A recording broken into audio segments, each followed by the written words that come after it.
Welcome back to the channel, my friends. Warhammer Man Studios. I'm Warhammer Man, and today we're taking a look at this week's Sunday preview. This video is sponsored by CMO Games. More on that later. Sunday preview. All together now, wah. Just when you thought the old world was safe, the undying legions of the mad autocrat, etc. is imperishable. The imperishable notwithstanding, a new faction enters the fray, and they're looking for a scrap. There's also an armored company of Solar Auxilia releases ready to storm Warhammer the Horus Heresy. Everything in this article will be available to pre-order from next Saturday with the usual 2-week pre-order period. So there is a little video. We're going to skip over that and take a look at the full article. There really are a lot of orcs and goblins coming out for Warhammer the Old World. Let's get stuck in.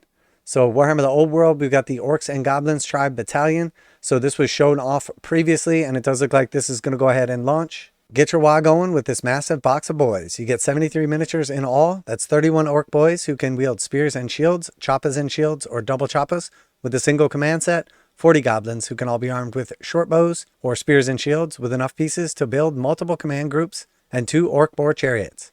You also get 2 new transfer sheets, one from the orcs and one for the goblins, with 75 and 84 decals respectively. Alright, so if I'm not mistaken, all of these models right here are old models coming back. And then also we should have some new models that were shown off as well. So next we have the Black Orc Bigboss. This unruly mob of orcs needs someone to batter them into shape, and there's no one better than smacking heads together, friends or foes, than the Black Orc Bigboss, a suitably imposing new character clad in fearsome iron armor. He's sculpted in Forge World resin and comes on a 30mm base, all the better for ranking up with the boys. So very cool model right here, definitely a fan. Unfortunately, Forge World resin on him. And then we've got some other cool models coming back as well. The Orc Warboss on Wyvern. Man, this thing really showing its age after like how cool the new Wyvern kit is for Sigmar. One of my like favorite monsters slash beasts slash kits of all time. Compared to this is just crazy. First of the returning Orc heroes is a favorite who has been remastered in Forge World resin for easier assembly and better modeling experience. Though it still makes use of the classic plastic dragon wing sprue, the Orc Warboss on Wyvern is ready to swoop from the skies and poison your enemy with great sweeps of its stinging tail. So this is crazy because I remember this back in the day, and it is crazy because these plastic wings were literally like the only plastic wings made by Games Workshop at the time, and they were recycled in like a bunch of fantasy kits. And then the actual model was in metal, and if you didn't pin stuff at the time, which I did not because I was a kid, they literally broke off like 1,000 different times. So arguably, this is one of the few kits that will actually be better in Forge World resin. All right, and then we have the Troll Hag. The Troll Hag is a behemoth character with magical abilities and access to unique spell lore. Her hulking miniature sculpted in Forge World resin reflects her in-game prowess and the new Arcane journal, and she's a must-pick for any troll-centric horde. So cool model right here, and you still see her like floating around. I think for a while she's been actually discontinued from Games Workshop, so she's just coming back, but I feel like she was Forge World for a while anyway, so I'm not sure exactly what will be different now, but very cool model right here. All right, and then there's a ton more stuff right here, so we're just going to do a little summary. We've got the Orc Command set, and then we have like some cool little Goblin miniatures as well. Very, very cool. And then, of course, the Boar Boys and the regular boys as well. Then we have some classic Orcs coming back in metal. And again, some of these models really hold up. I used to love this model back in the day. Had him in my army. He was super cool. Other ones do not hold up nearly as well, but still cool and awesome to see them. To tell you the truth, seeing these come back and be available again to some people for the first time is definitely nostalgic, and that's coming from someone who has like very little like actual nostalgia when it comes to like old terrible sculpts. But some of these do hold up pretty well, and I had a lot of these like 30 years ago or something like that, so it is kind of cool seeing them come back. All right, and then we got some classic goblins in plastic and metal, and these really are some classics. Again, some of these hold up better than the others. Some of these amazing sculpts, and just seeing like the style and changes in time.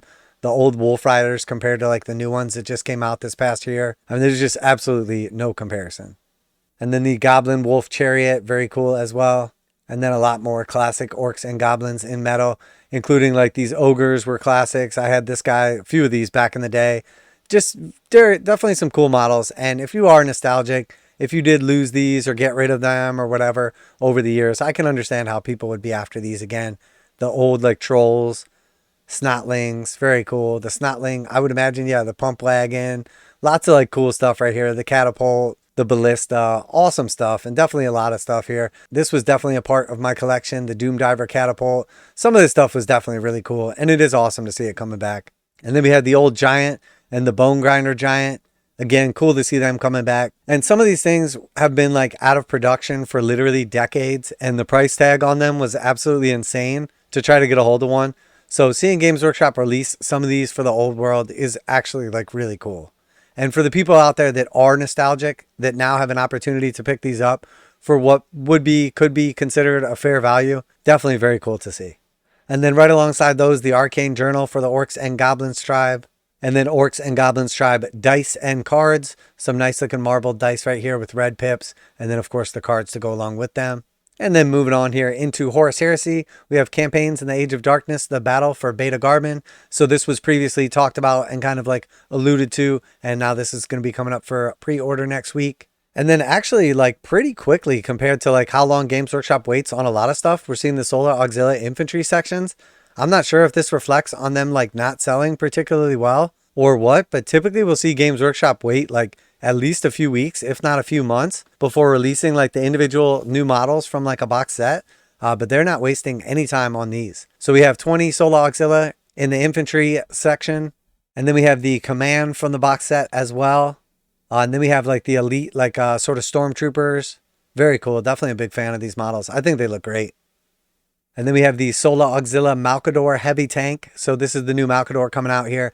Love the design on this thing. Looks absolutely awesome. Definitely a big fan of this thing. And this is a chunky tank. So it's not a dual kit, but does share like the main like hull and sort of like the tracks and everything of the other tank that came out here as well, the transport. Now a quick message from today's sponsor. CMO Games has been selling Games Workshop products online for over 20 years. They carry the full line of Games Workshop products, including Warhammer 40,000, Age of Sigmar, Necromunda, Blood Bowl, paint tools, and more. Almost all Games Workshop products are priced at 15% off MSRP. CMO Games takes pre-orders for most Games Workshop products released at their earliest date possible. 12:01 a.m. on Saturday, they go live. Most of these pre-order products are also priced at 15% off MSRP. CMO Games offer free shipping in the US 48 with an order of $50 or more. Their customer service is top-notch and they ship most orders within 24 hours. Visit CMOGames.com using the affiliate link in the description and let them know that you heard about CMO Games from Warhammer Man. Now back to the video. And then we have the actual Solar Auxilia Leman Russ Assault and Strike tanks. So this is, I believe, the one from the actual kit right here, and then just has like a few different options to build it. And then we have the Dracosan Armored Transport. So this one was in the box set right here. And again, shares a lot of like the same pieces as the other tanks. And then the Heavy Sentinel also, once again, from the box set. So all of the components from the box set being released individually here. And then, of course, some of the others as well. I do like that they're not waiting too long and they're unleashing all of the Solar Auxilia. So if you are after these things, you're going to be able to basically pick up everything else all at once, which is definitely nice so that you can play these guys. And then there's definitely some talks with Adepticon and the new previews and everything coming up here that we're possibly going to be seeing, like Adeptus Mechanicus. So they might even roll right into like another preview showing off another army in plastic coming to Horus Heresy, which again would be really cool because it's going to branch out a little bit from like the heretics and loyalists that were basically dominating your choices in plastic. So very, very cool. And then we've got some transfer sheets as well. A lot of this probably has overlap in the box sets and everything. Not sure if these are the exact same ones here. And I do apologize for like overly summarizing this, but there was a ton here. I'm also bringing it to you guys late and everything as my schedule is going to be a little messed up with like preparing for it and then traveling with Adepticon. Still going to be doing like daily videos for you guys and everything, showing everything off from Adepticon. But obviously this one is coming later than usual. And then last but not least, we have Renegades, Lord of Excess. The Emperor's children are amongst the most violently hedonistic warriors in the galaxy, living in pursuit of ever greater sensation and gratification. The warband known as the Adorned are no exception, but their leader, Xantine, is tired of petty raids and meager worlds. When an Imperial bastion, cut off by warp storms, is found to hold a massive cache of priceless rejuvenant treatments, the allure of building a perfect fiefdom in his own image proves too great to resist. So lots of cool stuff coming here if you're after like the Solar Auxilia, big releases for Horus Heresy with the remainder of the plastic range, new tanks, all kinds of cool stuff. And then of course a ton of Orcs and Goblins coming in the new Battalion box for Warhammer the Old World, and then also like all of the individual characters, new character and remakes. So let me know what you're most excited about, what you're going to be picking up. Always like to hear back from you guys in the comments. Special thanks to CMO Games for sponsoring the video. Check out the link in the description to save 15%. That's it for today. Warhammer Man Studios, I'm Warhammer Man, and I cannot wait for Adepticon. And I'm out of here.